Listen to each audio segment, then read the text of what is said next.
Pat, first of all, congratulations, a brilliant series for you guys.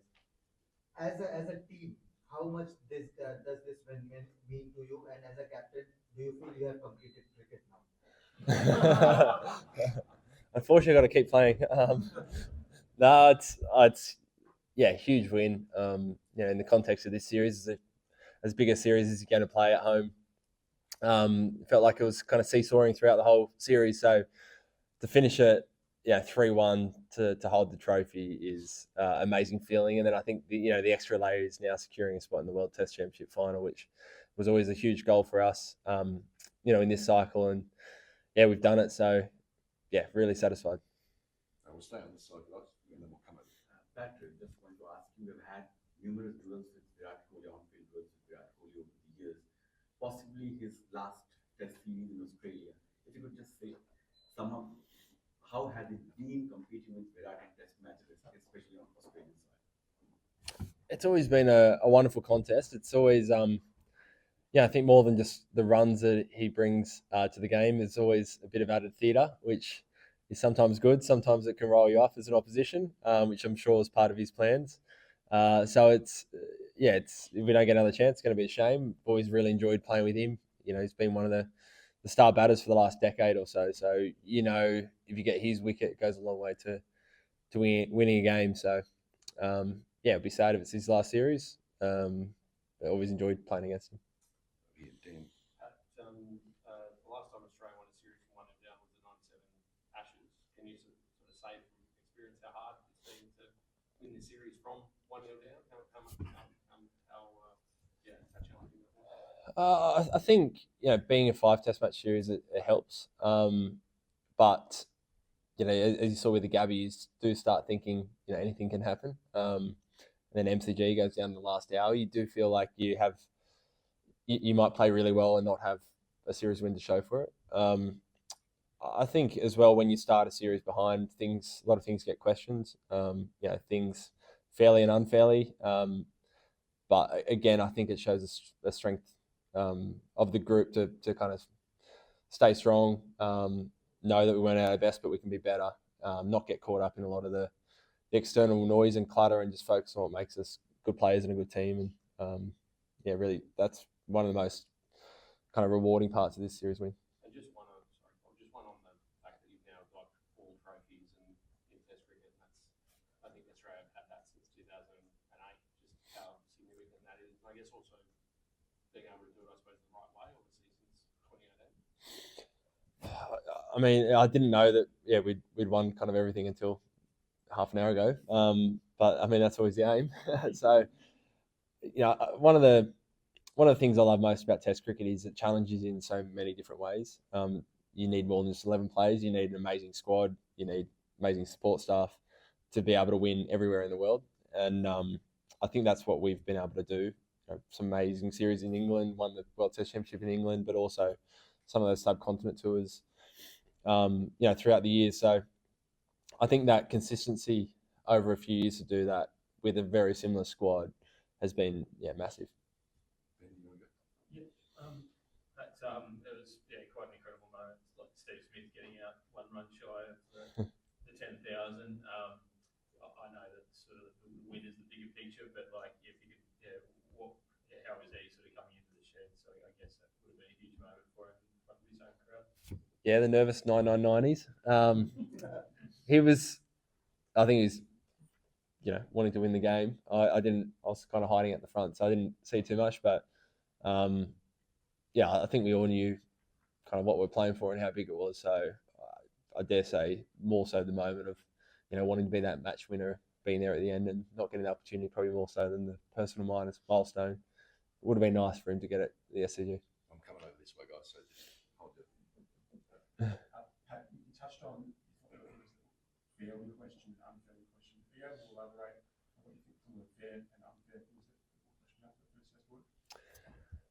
Yeah, I think preparation. I was really happy with our preparation going in the first Test.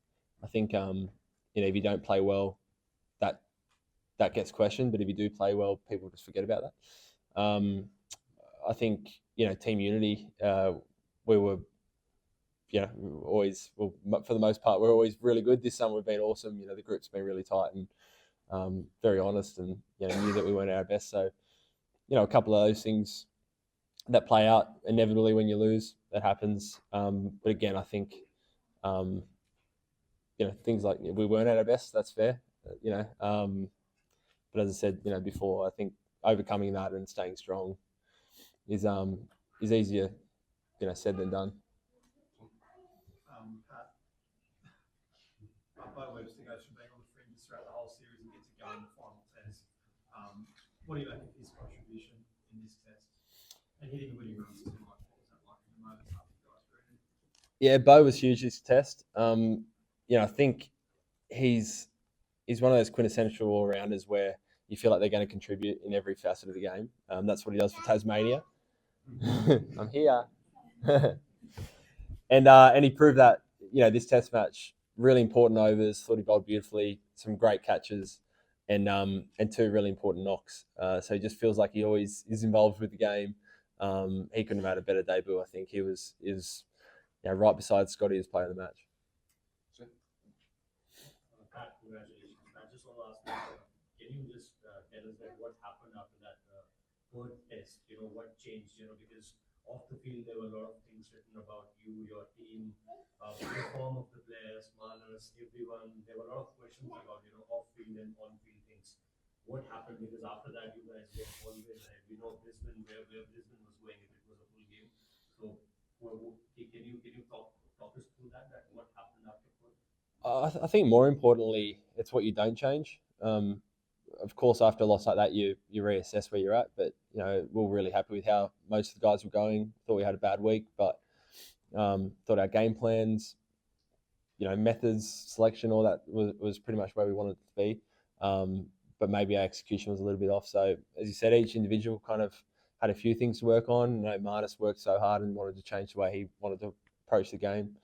For us bowlers, maybe a little bit execution as well as maybe some slight bowling changes once you've had a look at the opposition. But, I think you can very easily panic in those situations, change a lot. I think it's more important to realise we're still number one in the world. We're a very good team. Stay strong. Last one on the list. Playing for the massive crowds in Adelaide and in Melbourne and here in Sydney, how does it feel coming off the win, doing that for Australia in front of so many people? It's so much fun. I think, first of all, we all grew up watching Test cricket, loving it. So to be right there in the mix, you wouldn't want to be anywhere else in the world for these couple of months. Just wherever we went around the country, it was so well supported. Felt like everyone was talking about it. And yeah, just so much fun. Last week in Melbourne, I've never seen anything like it. And then it was much the same here in Sydney. People seeing hundreds of meters of people lining up at 7 o'clock in the morning to get in for day one. It's really special. It's such a special sport that we get to play, and it just seems like every year it gets better and better. Finish that one in the last one on the left. Pat, Right. thanks, Joel. Pat, Andrew McDonald sort of said last night that he was disappointed with the way that the Indian players sort of got around in Sam Coss's face after day one. The Indian coach has sort of just come in now and said that that it's soft to think that was the wrong thing to have done. I just wondered what you made of that incident and just about Sam, whether you feel any need as captain to have a chat to him about engaging with other players on the field and just how you want him back going forward to the next series that you're playing.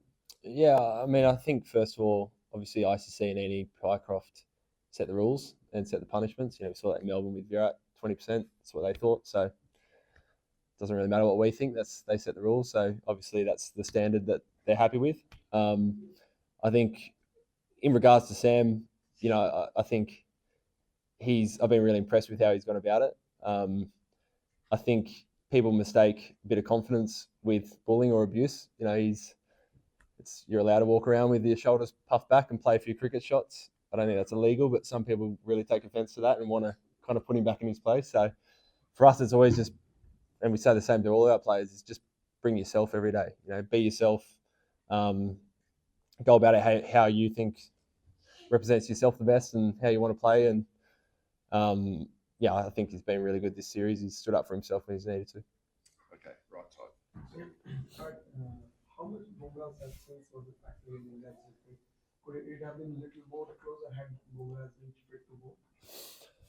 I mean, yeah, going off the rest of the series, you'd say so. Every time he bowled, he seemed to have an impact and took some key wickets. So, yeah, no doubt that helped our chase a little bit. Just in terms of your personal confidence, obviously wickets are there, but to be able to contribute to the lower order runs, which could potentially have been the series changers, there is Melbourne again. How rewarding has it been for you to be? It's been really rewarding. I think over the last few years, how you bowl to the opposition tail and how we as a tail bat can really have decided a lot of test matches. So we put a big emphasis on that coming in. We wanted some really clear plans when we were batting, but also when we were bowling. And fortunately, I think just about all of us who got a chance in the tail at different parts made it tough for the opposition and stuck and did an important partnership when needed. I'll work my way that way, guys. So I'll get to you. Pat, well done on the win. A lot has happened in the series in the opposite dressing room. You were surprised when Ashwin called for day, and now this test, Rohit didn't turn up. He said that he's opting out of the game. A lot of damage has been inflicted to the opposition dressing room. So, what is your group's assessment of what's happening there? And were you surprised that Rohit didn't walk out for the toss? I think you're always surprised, when the captain kind of doesn't play. Same with Ashwin retiring, but honestly, it doesn't really affect us at all. You just turn up and you see who's going to be on the team sheet, and you play whoever 11 they put out there. So, honestly, it's been very little conversation in our change room about what's going on there. Pat, congratulations. You can see and hear what a family unit this is. What does it mean to be able to share a win like this with your family and the whole squad too? And I guess further to that as well, do you know what your Sri Lanka tour looks like, or your travel going on? Yeah, it's such a special time of the year. It starts with Melbourne, Christmas Day, and having all the families there on the MCG and being there for the Boxing Day test, and then we all come up to Sydney as a group. So I think it feels like I don't know. There's so many kids running around at the moment. It's chaos, but it's great fun around the hotel. All the partners get on really well, and they have a lot of fun together as well. So they do sacrifice a lot. We travel. In a busy year, can be close to 300 days on the road. So the family is very much part of what we do and sacrifice a lot. So sharing moments like today with them makes it extra special. In terms of Sri Lanka, we'll wait and see. Becky's hanging on at the moment, so we'll play it by ear. But I think, most likely I might struggle to get over there. You're just behind. After Sri Lanka, you've got the World Test Championship final as well. How significant is it for you, having the chance to defend the Mace and taking on South Africa in June? It's huge for us. We talk about the World Test Championship a lot. It's the trophy we're really proud to hold, so we want to go back and defend it. Like we were saying before, I think it's a great tournament in that you've got to play well consistently and across all different conditions against different teams. And it's great to be there again, and can't wait to get over there.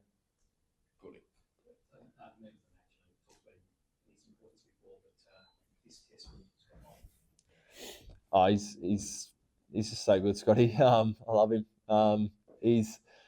Whenever he comes in, you just know he's a seasoned pro. He's been doing it for years for Victoria, and he's well and truly, good enough in Test cricket. He proves it time and time again. As a captain, he's a dream because he just loves bowling. He bowls uphill into the wind a lot of the time as well, so his figures are probably better than what they show. But he's just, what you're going to get from Scotty, and it's class every day. And so happy for him to take 10 for. Nice to you. Talk about Pro before, but we don't quite know when Cam's going to be back in the fold. But can you see a team where him and Bo featuring on the same side, and you've had Richard and Cam various times working again? Yeah, of course. When you kind of build the package together, it's you think if they're in the best kind of six batters, but also they can contribute a little bit with the ball. Both amazing kind of gully second, third slip fielders as well. Absolutely. So, just because he's an all-rounder doesn't mean that you can't have two of them.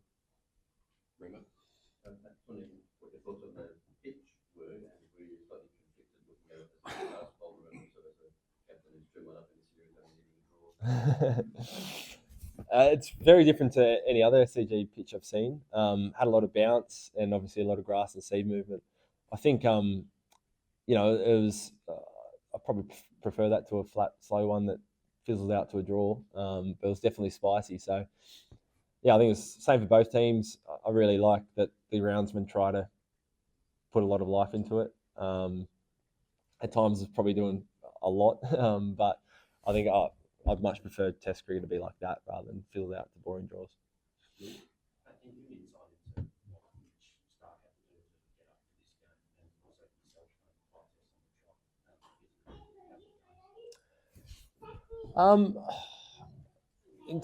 trot. Nothing different really in terms of getting up for it. You just rest up and you know it's going to be hard work.